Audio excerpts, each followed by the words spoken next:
The binding energy, after seeing or after discussing the binding energy, let's see the mass defect. So this is the difference in between theoretically calculated mass and experimentally measured mass of the nucleus, and it is denoted by delta M. This is the difference, theoretical and measured, of the mass of the nucleus. So mathematically we can write mass defect is equals to theoretical calculated mass minus measured mass of the nucleus. That is sum of the masses of protons and neutrons minus measured mass of the nucleus. In nuclear reaction, the energy that must be radiated or otherwise removed as a binding energy, and it may be in the form of electromagnetic waves such as gamma radiations, or as a heat. Again, however, no mass deficit can in theory appear until this radiation has been emitted and is no longer part of the system. The energy given off during either nuclear fusion or nuclear fission is the difference between the binding energies of the fuel and the fusion or fission products. So these are two important phenomena in the nuclear physics that we'll see in the later part of this discussion. In practice, the energy may also be calculated from the substantial mass differences between the fuel and products. When the nucleons are grouped together to form nucleus, they lose a small amount of mass. That is, there is a mass defect.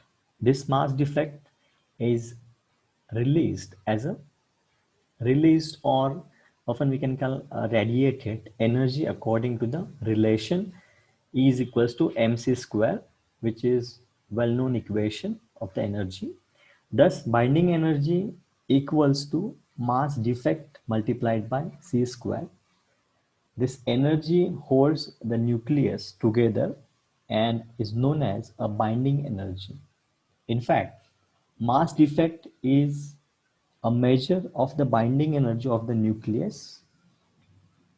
The greater of the mass defect, the greater is the binding energy of the nucleus.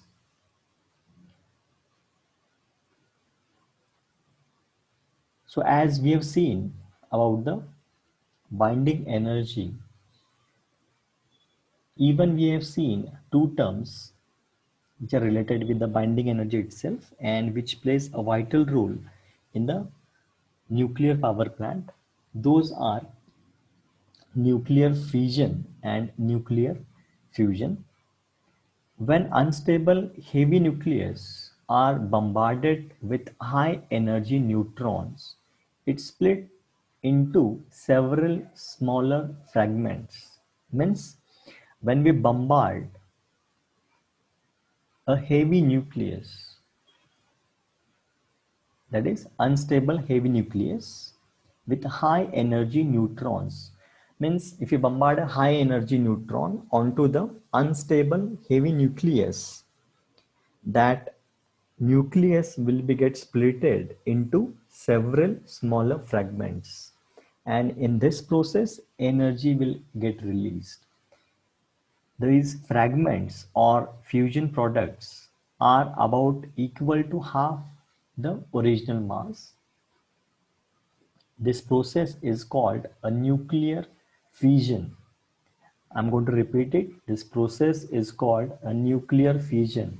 In a nuclear fusion, a high energy neutron is bombarded onto unstable heavy nucleus. When we are going to bombard a high energy neutron onto the unstable heavy nucleus, it's split into several smaller fragments or sort of particles. So this is called a nuclear fission. Two or three neutrons are also emitted. So when we bombard, uh, let it will be get clear from this figure 3.5. So in this is the high energy neutron which is going to bombard it onto the unstable nucleus. So once we are going to bombard it, it will split into several fragments. This is fission product rather, and this is also fusion products. And also from the fusion, we can have a neutrons as a product. The sum of the masses of these fragment is less than the original mass. This missing mass, it is about 0.1% of the original mass, has been converted into energy. Fusion can occur when a nucleus of a heavy atom captures a neutron, or it can happen spontaneously. So this has been done deliberately. Some in other type, it can be a spontaneous also. That means spontaneously unstable nucleus will get splitted into several fragments. Let's move further. This is the controlled nuclear fission. One is controlled and other is spontaneous. So to maintain a sustained controlled nuclear reaction, because once we are going to bombard a neutron onto the unstable nucleus, it will be get split into several fragments. So this is uncontrolled. Now to maintain a sustained controlled nuclear reaction, because if it is going to uncontrolled, this is very difficult to control. So therefore, this process needs to be controlled at the earlier stage, that is in the fission and fusion. So to maintain a sustained controlled nuclear reaction, for every 2 to 3 neutrons released, only one must be allowed to strike another nucleus. So out of the released electrons, some are only allowed only to strike onto the another nucleus. So this is a controlled nuclear fission. Uranium is an example of, or uranium is a nuclear fuel. So in a nuclear power plant, most of the cases, the uranium is been used as a nuclear fuel. If this ratio is less than 1, then the reaction will be die out. So if we control all the neutrons coming out from the fusion process, then the reaction will be die out. If it is greater than 1, it will be grow uncontrolled.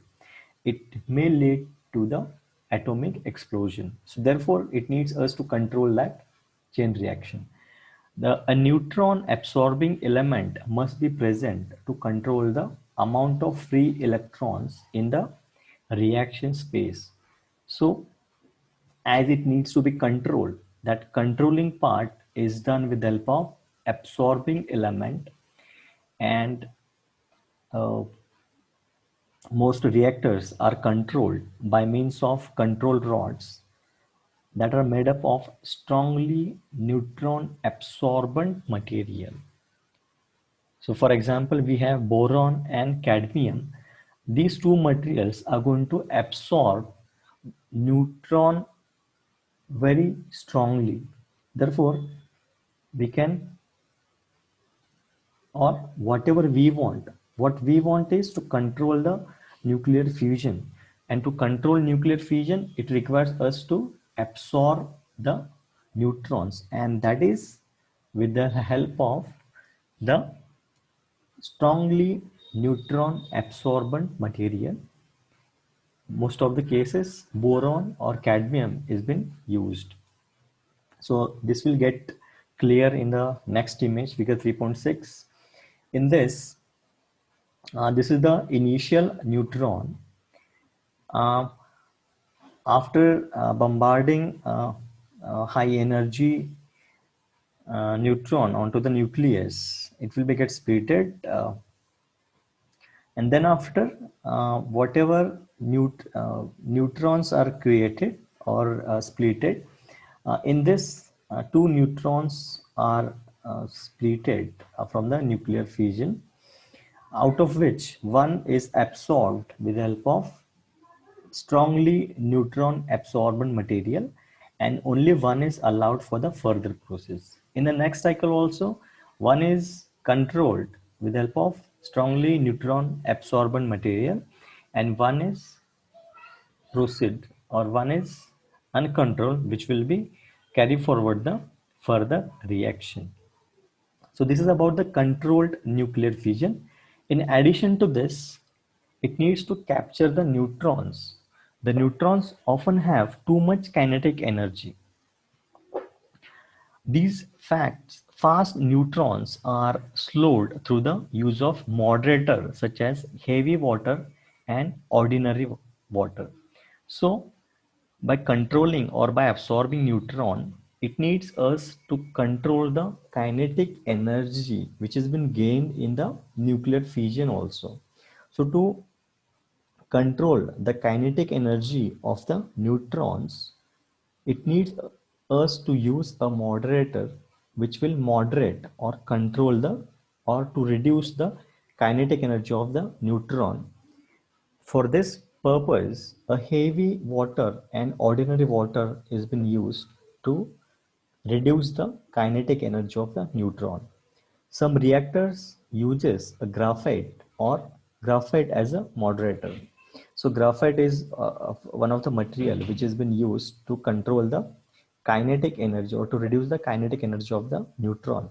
But this design has several problems.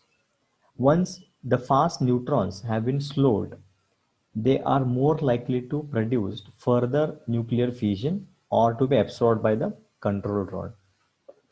So this is about the controlled nuclear fission, and other type is a spontaneous nuclear fission. In the control, we have controlled the number of neutrons, as well we have controlled the kinetic energy of the neutrons. Now in the spontaneous nuclear fission, uh, the rate is the spontaneous nuclear fission is the rate is the probability per second that given atom will fission spontaneously, that is without any external intervention. So without any uh, or without bombarding any high energy or high speed neutron, uh, the nucleus itself will get or will come under the fission process spontaneously, without external intervention or without external forces or external process. If a spontaneous fission occurs before the bomb is fully ready, it could fizzle. Plutonium-239 has a very high spontaneous fission rate compared to the spontaneous fission rate of the uranium. So plutonium-239 is a very high spontaneous fission which won't require any external energy for the fission process as compared to the spontaneous fission rate of the uranium-235.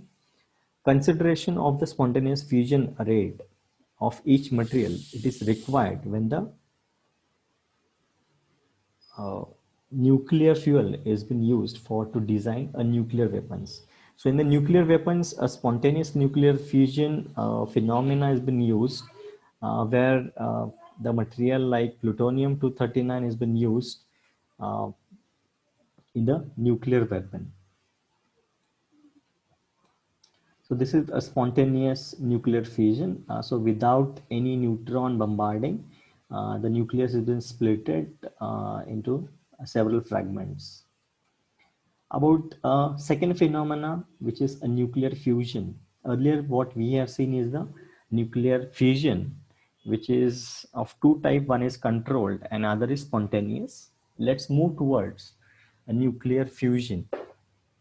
In the nuclear fusion, uh, nuclear physics and nuclear chemistry, nuclear fission is the process by which multiple like charged atomic nucleus join together to form a heavier nucleus.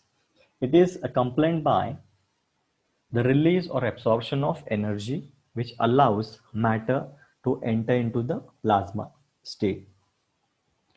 So when multiple Like charged atom nucleus join together to form a heavier nucleus, there will be a release or absorption of energy, and this will allow the matter to enter into the plasma state. In the figure 3.8, it will be very clear about the fusion process.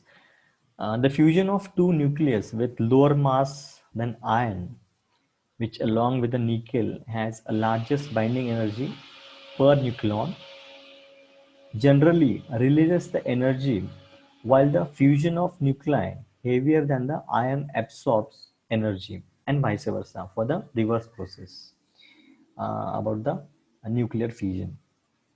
Nuclear energy can also be released by fusion of two light elements. So earlier is what the case of the fusion of two nuclei with the lower mass than the iron, and the second is what the nuclear energy can also be released by fusion of two light elements with low atomic numbers. The power that fuels the sun and the stars is a nuclear fusion. In a hydrogen bomb, two isotopes of hydrogen, deuterium and tritium, are fused to form a nucleus of the helium and neutron.